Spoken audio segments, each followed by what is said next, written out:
Alors en fait, la progression pédagogique, déjà, je n'ai pas de progression pédagogique type.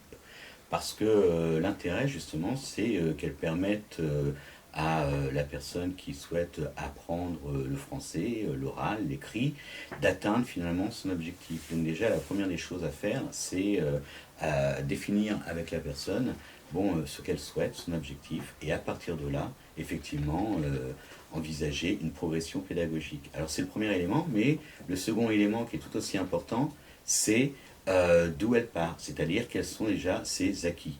Donc effectivement, la progression pédagogique, finalement, elle est individualisée et elle part des acquis de la personne à l'objectif à atteindre. Voilà. Alors d'abord, ce qui est important, c'est déjà de savoir pour la personne, c'est-à-dire l'apprenant, quelle est sa priorité et également quelle est finalement sa représentation de l'apprentissage de la langue. Est-ce que pour elle, l'apprentissage de la langue, c'est d'abord l'apprentissage du parler, de l'oral, ou est-ce que c'est d'abord l'apprentissage, ou prioritairement l'apprentissage de l'écrit?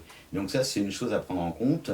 Par ailleurs, pour moi, ce qui est fondamental justement, c'est de construire quand même l'apprentissage de l'écrit à partir de l'oral.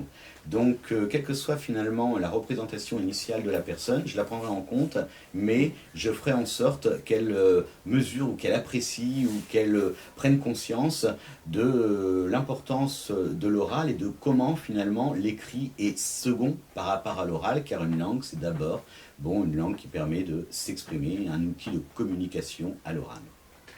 Alors avec une personne qui ne parle pas du tout français, évidemment, il y a la possibilité qu'elle s'exprime en une autre langue que l'on connaît plus ou moins, que ce soit l'espagnol, l'anglais, etc. Mais disons, voilà, une personne avec laquelle on n'a pas de langue pour échanger, eh bien déjà la première des choses, c'est de sourire. Ça paraît tout simple, mais effectivement, de toute façon, une langue, ça sert à communiquer. Et la communication, c'est pas simplement, ceci dit, linguistique, c'est aussi des gestes, c'est un rapport à l'autre. Et déjà, la première des choses, c'est de parvenir à instituer, ou en tout cas construire, élaborer une relation. Et ça passe effectivement déjà par des gestes. Et bien sûr, après, eh bien, il y a les sons. J'ai une langue, c'est les sons.